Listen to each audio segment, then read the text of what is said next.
Hello students, so we are starting with part 3 of product classification of elements. Part 1 में हमने जैसे Newland law of octaves किया था, डोबेनियन triads किए थे। सेकंड पार्ट में हमने मेंडलीव्स प्रोडक्ट टेबल किया था।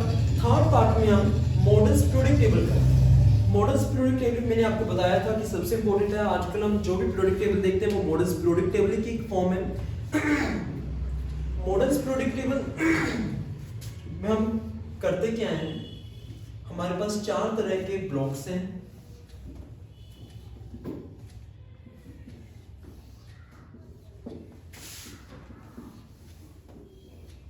That is a S block, that is a D block, that is a P block, and that is a F block. These are S block elements. These are known as D block elements. These are known as P block elements, and these are known as F block elements. तो ये हमारी छोटी सी basic form है model product table. अब इसे हम detail में देखेंगे कि इनकी फॉर्म में हम कैसे इनको डिटेल में डिस्कस कर सकते हैं, राइट। एलिमेंट्स को पहले अरेंज देखते हैं हम। ये इनमें ग्रुप्स हैं। ग्रुप्स कैसे हैं? 1 2 अप टू 18 ग्रुप्स हैं। ऐसे पीरियड्स हैं। पीरियड्स हमारे पास 7 हमारे पास पीरियड्स हैं। ग्रुप्स हमारे पास 18 है। तो हमने सभी एलिमेंट्स को कोशिश की है कि इन 7 पीरियड्स और 18 ग्रुप्स के फॉर्म में अरेंज करना है। तो ये हम देखेंगे कि हमने अरेंज कैसे किए। इनमें जो फर्स्ट ग्रुप है, फर्स्ट ग्रुप में हमें इनको क्या कहते हैं? Alkali metals. That is alkali metals. जैसे इसका ग्रुप फर्स्ट है, इन सभी एलिमेंट्स की वैलेंसी भी इनकी 1 ही है। Now what do you mean by valency? Valency is the number of electrons in their outermost shell, right. अगर मैं हाइड्रोजन की बात करूं तो हाइड्रोजन के आउटरमोस्ट शेल में 1 इलेक्ट्रॉन है। अगर मैं लिथियम की बात करूं, लिथियम के आउटरमोस्ट शेल में भी 1 इलेक्ट्रॉन है। सिमिलरली सभी एल्कली मेटल्स के आउटरमोस्ट शेल में 1 इलेक्ट्रॉन है। सो दैट्स व्हाई हम इन सभी को क्या कहते हैं? Alkali metals. अल्कली मेटल्स जिनके आउटरमोस्ट शेल में सिर्फ 1 इलेक्ट्रॉन है। And now second group, that is alkaline earth metals. Alkaline earth metals, इनको अल्कलाइन अर्थ मेटल्स कहते हैं बिकॉज ये मिनरल्स और ओर्स की फॉर्म में मिलते हैं, इसलिए हम अल्कलाइन अर्थ मेटल्स कहते हैं बिकॉज ये अर्थ से मिलते हैं, राइट। इन सभी की जैसे इनका ग्रुप 2 है, इन सभी की वैलेंसी भी 2 है। इनके सभी के आउटरमोस्ट शेल में 2 इलेक्ट्रॉन्स पाए जाते हैं, राइट।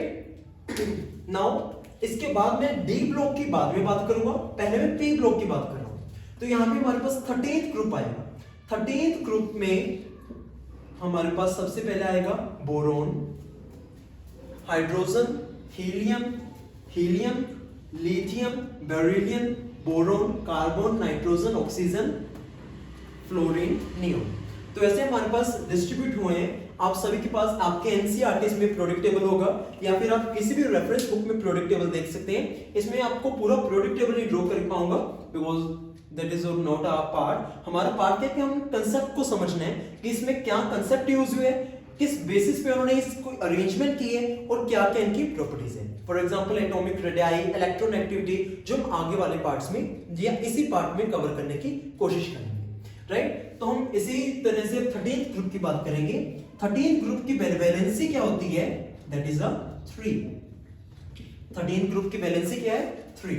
अब जैसे 13th उसका किसी भी एलिमेंट का एटॉमिक नंबर है, राइट। इसको हम कैसे डिस्ट्रीब्यूट करेंगे? 2 8 3। ये आपको पता होगा कि इलेक्ट्रॉनिक कॉन्फ़िगरेशन, ये क्या है हमारे पास? Electronic configuration.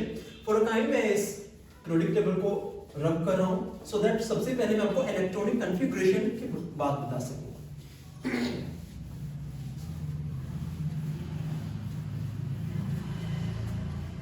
मेरे पास एलिमेंट्स हैं hydrogen, helium, lithium, beryllium, boron, carbon, nitrogen, oxygen, fluorine, neon. Hydrogen के पास 1 इलेक्ट्रॉन है। हीलियम 2 3 4 5 6 7 8 9 10। अब जो हीलियम है, हीलियम इज स्टेबल। बिकॉज इसका जो आउटरमोस्ट शेल है वो कंप्लीट है, बिकॉज आउटरमोस्ट शेल में जा तो 2 इलेक्ट्रॉन्स हो या फिर 8 इलेक्ट्रॉन्स हो, अगर ये है तो वो स्टेबल है। नाउ इसके आउटरमोस्ट शेल में 2 इलेक्ट्रॉन्स है, so that's why it is a stable. But जो हाइड्रोजन है वो स्टेबल नहीं है, बिकॉज उसके आउटरमोस्ट में 1 इलेक्ट्रॉन है। लिथियम को हम तोड़ेंगे 2 1, बिकॉज एक बार फर्स्ट इलेक्ट्रॉन में फर्स्ट शेल में 2 इलेक्ट्रॉन्स हो गए, सेकंड में कितने रह गए 1।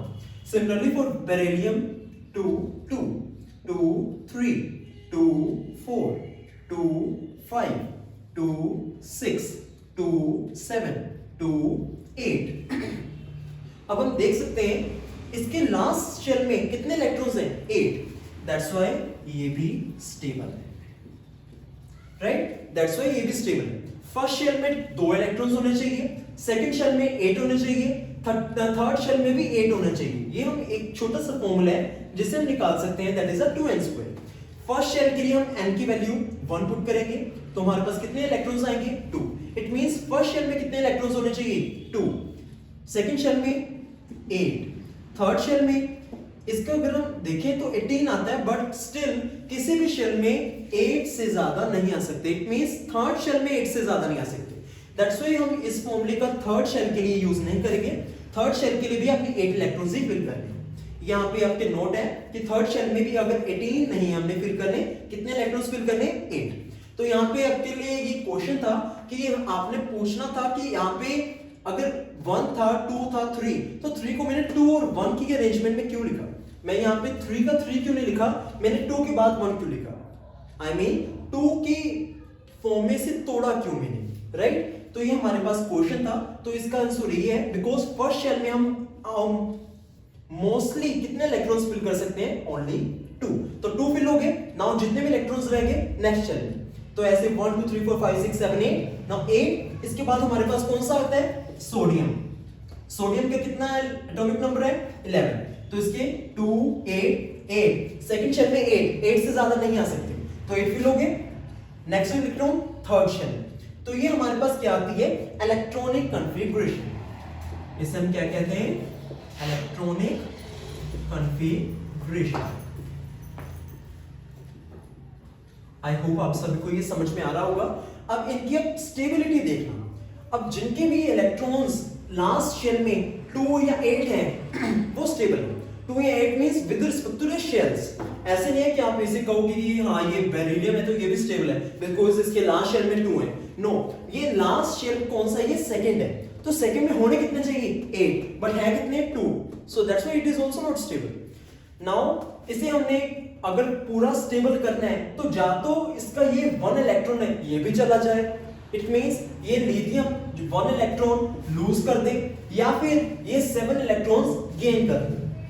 बेरिलियम है, बेरिलियम के पास 2 है, या तो ये 2 इलेक्ट्रॉन्स लूज कर दे या फिर 6 इलेक्ट्रॉन्स गेन कर दे। अब किसी को 1 इलेक्ट्रॉन लूज करना आसान है या 7 इलेक्ट्रॉन गेन करना आसान है। ऑफ कोर्स 7 इलेक्ट्रॉन गेन करना आसान नहीं है, 1 इलेक्ट्रॉन लूज करना आसान है। हेंस लिथियम हमारे पास 1 इलेक्ट्रॉन लूज करेगा और ये एलाइड पॉजिटिव बन जाएगा, राइट। सिमिलरली बेरिलियम, बेरिलियम के ऑब्जेक्ट आसान कौन से है 2 इलेक्ट्रॉन्स लूज करना या फिर 6 इलेक्ट्रॉन्स गेन करना। 6 इलेक्ट्रॉन्स आई डोंट थिंक इसको कोई देगा, ये 2 इलेक्ट्रॉन लूज करना ज्यादा फेवरेबल होगा, तो ये हमारे पास क्या बनेगा बेरिलियम 2 पॉजिटिव। यही हमारे पास प्रॉपर्टी थी कि अल्कली मेटल्स की सभी की वैलेंसी कितनी है +1, बिकॉज़ वो 1 इलेक्ट्रॉन लूज करके स्टेबल होते हैं। Similarly for alkaline earth metals वो +2, दैट इज 2 इलेक्ट्रॉन्स लूज करके वो स्टेबल होते हैं, राइट। आप सभी को ये समझ में आ गया होगा।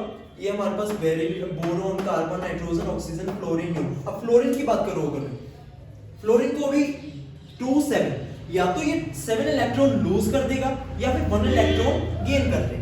अब 7 इलेक्ट्रॉन लूज करने काफी बड़ी बात है, ये 7 इलेक्ट्रॉन लूज नहीं करेगा, ये 1 इलेक्ट्रॉन गेन कर लेगा। और गेन करेगा तो इसका क्या बन जाएगा 2 8 और ये स्टेबल हो जाएगा, और ये इसकी वैलेंसी क्या आ जाएगी -1, that is F negative, right. आप सभी को ये कंसेप्ट समझ में आ गया होगा कि ये कंसेप्ट कौन सा था।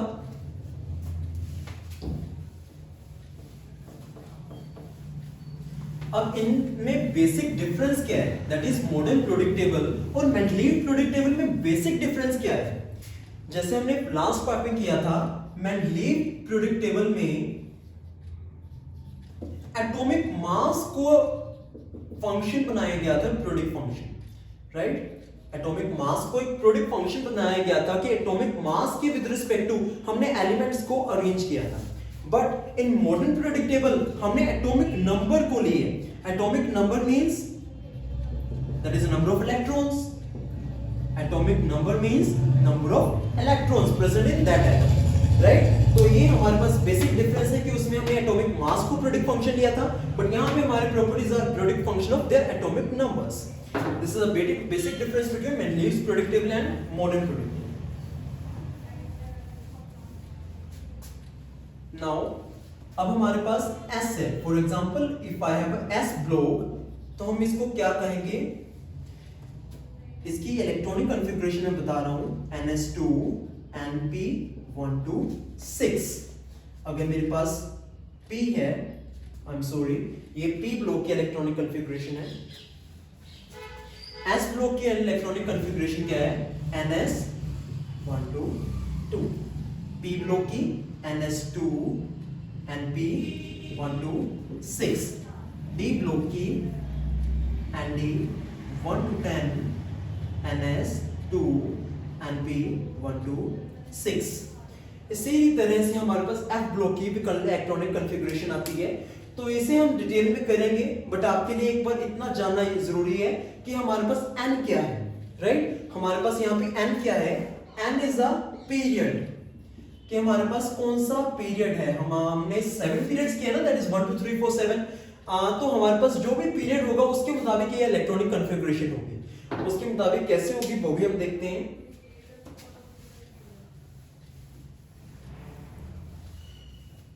हम पीरियड भी कह सकते हैं, हम शेल भी कह सकते हैं, यहाँ पे हम शेल नंबर भी हो सकता है कि हमारे पास अगर मैं एग्जांपल लेता हूँ, लिथियम की ले लेता हूँ। तो लिथियम के हमारे पास 3 इलेक्ट्रॉन्स हैं, तो फर्स्ट शेल में 2 इलेक्ट्रॉन्स आ गए, देन हमारे पास कितने आएगा?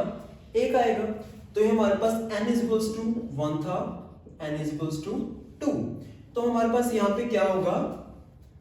1s 2p1। ये हमारे पास S है, ये हमारे पास P है, बिकॉज ये लिथियम है। आप अगर पीरियोडिक टेबल में देखोगे तो ये हमारे पास P ब्लॉक में आएगा, राइट? P ब्लॉक में आ रहा है, तो हमारे पास लास्ट में भी क्या आएगा? P। तो P के सामने 2 क्यों है? बिकॉज इसका शेल नंबर क्या है? 2। और जो उसके बीच वाला था, दैट इज उसका शेल नंबर कितना था? 1। तो ये हमारे पास 1, उसके साथ S, उस और 2, बिकॉज उसमें 2 इलेक्ट्रॉन्स पड़े हैं। Now 1s2 2p1। इसी तरह से हम S का भी निकाल सकते हैं, S ब्लॉक का, P ब्लॉक का, D ब्लॉक का, and similarly for F block. आप सभी को इतना समझ में आ गया होगा।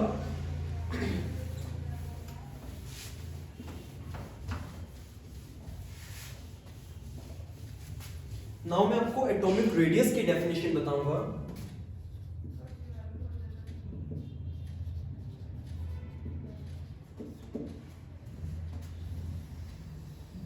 ये मेरे पास कोई भी एटम है जिसका ये न्यूक्लियस है, उसके बाद ये शेल्स हैं उसके, ये उसका लास्ट आउटरमोस्ट शेल में ये इलेक्ट्रॉन पड़ा है। तो atomic radius can be defined as the distance between the electron in their outermost shell and nucleus, कि उसका जो भी आउटरमोस्ट शेल है उसमें जो इलेक्ट्रॉन है उसका और न्यूक्लियस के बीच वाला जो डिफरेंस है उसको हम क्या कहेंगे?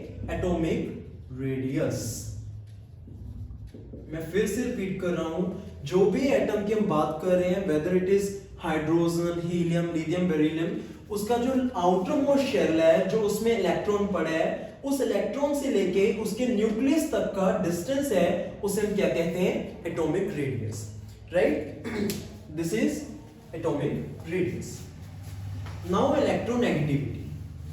अब मैं आपको इलेक्ट्रोनेगेटिविटी के बारे में बताऊंगा कि इलेक्ट्रोनेगेटिविटी क्या होती है।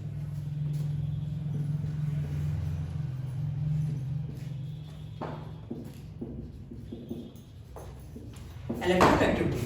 Electron activity can be defined as tendency to gain electrons. Electron activity can be defined as tendency to gain electrons. किसी चीज की इतनी टेंडेंसी हो कि वो इलेक्ट्रॉन्स गेन कर पाए. अब मैं आपको एग्जांपल देता हूं. एग्जांपल इन द सेंस, अगर मेरे पास फ्लोरीन है, फ्लोरीन की अभी मैंने आपको बात बताई कि उसका इलेक्ट्रॉनिक कॉन्फ़िगरेशन कितनी होती है, 2s. अब इसको सिर्फ 1 इलेक्ट्रॉन ही चाहिए स्टेबल होने के लिए. अब इसको 1 इलेक्ट्रॉन चाहिए तो इसको ज्यादा जल्दी भी होगी कि मैं 1 इलेक्ट्रॉन ढूंढूं और मैं जल्दी से स्टेबल हो जाऊं. तो ये जल्दी भी करेगा तो इसकी इलेक्ट्रॉन एक्टिविटी क्या होगी, ज्यादा होगी. और यही मैं ऑक्सीजन की बात करूं, ऑक्सीजन का कितना होता है, दैट इज 8. तो इसका इलेक्ट्रॉनिक कॉन्फ़िगरेशन कितनी होगी, 2s. अब इसको 2 इलेक्ट्रॉन्स चाहिए स्टेबल होने के लिए. अब इसको 1 इलेक्ट्रॉन चाहिए. तो ऑफ कोर्स इन दोनों में से कौन धक्का मुक्की ज्यादा करेगा, ऑफ कोर्स फ्लोरीन करेगा. फ्लोरीन कहेगा तुझे 2 इलेक्ट्रॉन चाहिए और मुझे सिर्फ 1 इलेक्ट्रॉन चाहिए, तो मुझे पहले लेने दे, राइट. तो F की, दैट इज फ्लोरीन की इलेक्ट्रॉन एक्टिविटी ऑक्सीजन से ज्यादा होगी. मतलब इसकी डिमांड ज्यादा होगी कि मुझे सिर्फ 1 इलेक्ट्रॉन चाहिए और मुझे जल्दी लेने दे इलेक्ट्रॉन. तो फ्लोरीन की इलेक्ट्रॉन नेगेटिविटी ऑक्सीजन से ज्यादा हो गई. इसीलिए जैसे जैसे आउटर मोस्ट शेल में इलेक्ट्रॉन्स बढ़ते हैं वैसे ही हमारी इलेक्ट्रोनेगेटिविटी भी बढ़ती है. अभी हम सारी properties with respect to group and periods में भी देखेंगे, बट उससे पहले आपको इलेक्ट्रॉन एक्टिविटी, एटॉमिक रेडियस, इन सभी की डेफिनेशंस, इन सभी के कांसेप्ट्स पता होने चाहिए कि इलेक्ट्रॉन एक्टिविटी असल में क्या है, एटॉमिक रेडियस क्या है, एंड प्रॉपर्टीज लाइक दिस. आप सभी को इलेक्ट्रॉन एक्टिविटी समझ में आ गई होगी. अब मैं बात करूंगा विद रिस्पेक्ट टू पीरियड्स. अब पीरियड्स में देखें आप, पीरियड्स में जो फर्स्ट ऑफ ऑल मैं अगर सेकंड पीरियड की बात करूं, मैं जस्ट पीरियड एक लिया है ताकि आपको जल्दी से समझ में आ गए. मैं सेकंड पीरियड की बात कर रहा हूं. तो सेकंड पीरियड की बात कर रहा हूं तो सेकंड शेल ही चलेगा, दैट इज n = 2 चल रहे हैं. तो सभी जो इलेक्ट्रॉन्स हैं, सभी एटम्स के जो सेकंड पीरियड में पड़े हैं, उनका सभी इलेक्ट्रॉन्स सेकंड शेल में ही ऐड हो रहे हैं. तो फॉर एग्जांपल ये मेरे पास पहला एटम था जिसमें ये मेरा न्यूक्लियस था, तो मेरा सेकंड शेल है, उसमें एक इलेक्ट्रॉन ऐड हो गया. बीच में कितने हैं, आई डोंट केयर, राइट. मैं सिर्फ कांसेप्ट को आपको समझाना चाहता हूं. नेक्स्ट एटम आया, उसमें नेक्स्ट इलेक्ट्रॉन ऐड हो गया. देन नेक्स्ट एटम आया, उसमें एक और इलेक्ट्रॉन ऐड हो गया. देन सिमिलरली नेक्स्ट आया, उसमें एक और ऐड हो गया. अब आप खुद देखिए कि इसमें एक इलेक्ट्रॉन था लास्ट शेल में, इसमें 2 इलेक्ट्रॉन्स हैं, इसमें 3 है, उसमें 4 है. तो उसमें 4 है, उसमें धक्का मुक्की ज्यादा हो रही है. वो धक्का मुक्की ज्यादा हो रही है, उसमें जगह उतनी है जितनी इतनी थी. इसमें कितनी स्पेस थी उतनी ही इसमें है, बट उसमें इलेक्ट्रॉन ज्यादा आगे हैं. उसमें इलेक्ट्रॉन ज्यादा आगे हैं, हेंस स्पेस उसमें कम हो रही है. स्पेस कम हो रही है और इनमें जो अट्रैक्टिव फोर्सेस हैं वो बढ़ रही हैं, वो अट्रैक्शन ज्यादा हो रही है. हेंस ये आउटर मोस्ट शेल था वो नजदीक जा रहा है, नजदीक जा रहा है, जिसकी वजह से एटॉमिक साइज और एटॉमिक रेडियस डिक्रीज हो रहे हैं. बिकॉज अट्रैक्शन फोर्सेस बढ़ रही हैं, आउटर मोस्ट शेल नजदीक आ रहा है, और इसीलिए एटॉमिक साइज और एटॉमिक रेडियस हमारे पास क्या हो रहा है, कम हो रहा है. तो अगर हम अलोंग पीरियड बात करें तो हमारा एटॉमिक साइज या एटॉमिक रेडियस क्या होगा, डिक्रीज होगा. अब अगर मैं यही अलोंग ग्रुप बात करूं, अलोंग ग्रुप मींस अगर मेरे पास अलोंग ग्रुप यहां पे मेरे पास n = 2 है, n = 3 है, n = 4 है, तो n ये हमारे पास n बढ़ रहा है. n बढ़ रहा है मींस एक एक शेल बढ़ रहा है, एक एक शेल बढ़ रहा है. अगर मेरे पास यहाँ पे दूसरे शेल में था तो यहाँ पे मेरे पास तीसरे शेल में आ गया, अगले में मेरे पास चौथे शेल में आ गया, राइट. तो चौथे शेल में आ गया, एक शेल नहीं बढ़ रहा है, इतनी ज्यादा स्पेस बढ़ रही है. स्पेस बढ़ रही है मींस एटॉमिक साइज मेरे पास इंक्रीज कर रहा है. हेंस ये हमारे पास एक रिजल्ट आ गया कि अगर मैं अलोंग ग्रुप बात करूं तो मेरे पास एटॉमिक साइज एटॉमिक रेडियस क्या होता है, इंक्रीज होता है. अगर मैं अलोंग पीरियड बात करूं तो मेरे पास एटॉमिक साइज एटॉमिक रेडियस क्या होता है, डिक्रीज होता है. आई होप आप सभी को ये एटॉमिक साइज वाले कांसेप्ट समझ में आ गया होगा, दोनों में ही along period and along group. अब हम इलेक्ट्रोनेगेटिविटी की बात करेंगे along period and along group.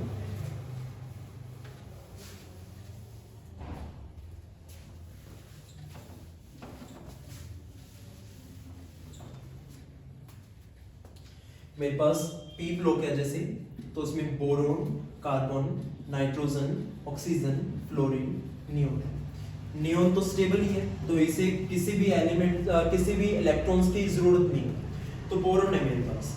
Boron का कितना होता है इलेक्ट्रॉनिक कॉन्फ़िगरेशन 2 3, इसकी 2 4, इसकी 2 5, इसकी 2 6, 2 7, राइट।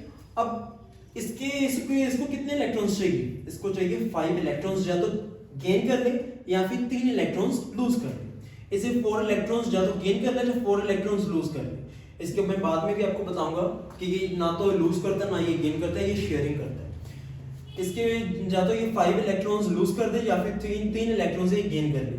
ये या तो 6 इलेक्ट्रॉन्स लूज कर दे या 2 इलेक्ट्रॉन्स गेन कर ले। 7 इलेक्ट्रॉन्स लूज, 1 इलेक्ट्रॉन गेन।